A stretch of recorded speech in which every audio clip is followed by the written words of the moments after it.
Bismillahirrahmanirrahim. Assalamualaikum warahmatullahi wabarakatuh. Kali ini kita akan membahas titrasi asidimetri. Yang akan kita bahas di sini adalah bagaimana sih konsep dasar dari titrasi asidimetri. Apa yang dimaksud dengan titrasi asidimetri? Kemudian larutan standar apa sih yang digunakan dalam titrasi asidimetri?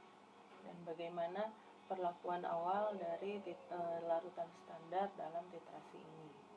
Oke, baik, kita mulai saja pembahasannya. Oke, titrasi asidimetri itu apa sih? Titrasi asidimetri merupakan suatu titrasi dengan menggunakan larutan standar yang bersifat asam. Nah, larutan standar yang dimaksud di sini adalah larutan standar yang bereaksi dengan sampel. Jadi ini adalah larutan standar yang bereaksi dengan sampel. Karena kita kan tahu sendiri ya bahwa larutan standar itu kan ada dua. Ada larutan standar primer, ada larutan standar sekunder. Maka larutan standar yang dimaksud di sini yang mana? Nah, larutan standarnya adalah larutan standar yang bereaksi dengan sampel. Artinya, kalau dia larutan standar yang bereaksi dengan sampel, maka larutan standar ini merupakan larutan standar sekunder.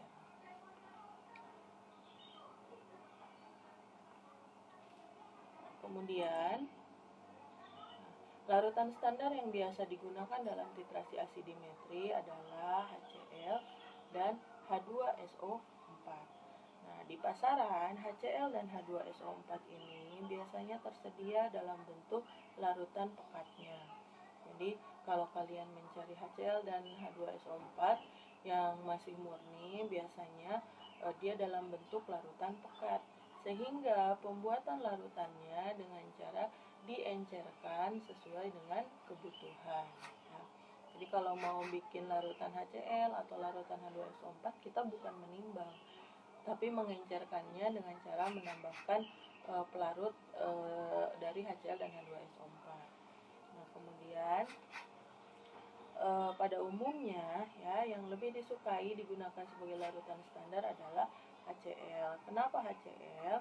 Karena kebanyakan dari asam-asam halida, terutama asam-asam klorida, dia dapat larut dalam air. Nah, HCl ini dia dapat larut dalam air, sehingga dalam pembuatan larutannya ketika kita melarutkan HCl, ya HCl-nya itu akan tercampur sempurna dengan pelarutnya. Nah, kalau asam sulfat bagaimana? Asam sulfat itu dia biasanya akan dapat membentuk garam. Ya. Jadi asam sulfat itu dia bisa membentuk suatu garam. Kalau si asam sulfat ini bereaksi dengan suatu kalsium atau barium hidroksida. Jadi kalau misalnya kita pakai asam sulfat, kemudian si asam sulfatnya itu nanti akan bereaksi dengan hidroksida dari kalsium dan barium, biasanya dia bisa membentuk garam. Nah, garamnya ini biasanya adalah garam yang sukar larut. Sehingga nanti kalau misalnya menggunakan larutan H2SO4 bisa jadi malah nanti terbentuk endapan. Ya. Tapi asam sulfat ini biasanya tetap disukai juga sebagai suatu larutan standar jika titrasinya itu dilakukan pada kondisi tertentu. Ya. Jika apa? Biasanya H2SO4 itu dijadikan sebagai larutan standar jika titrasinya itu dilakukan dengan suatu cairan yang panas. Ya, jadi titrasinya itu pakai suatu cairan yang panas, atau entah itu larutannya yang panas atau pelarutnya yang panas, atau titrasinya itu dilakukan jika penetapannya itu dalam penetapannya itu perlu pendidihan, ya, dalam kondisi asam yang berlebih. Ya. Jadi kalau misalnya dalam penetapan atau titrasinya itu perlu dididihkan dalam kondisi asam yang berlebih, maka larutan standar yang sebaiknya digunakan bukan HCl tetapi asam sulfat. Kemudian bagaimana dengan asam nitrat?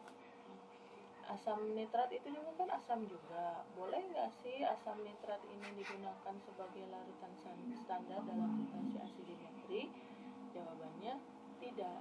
Kenapa asam nitrat tidak boleh digunakan? Karena di dalam asam nitrat ini biasanya mengandung asam sedikit asam nitrit.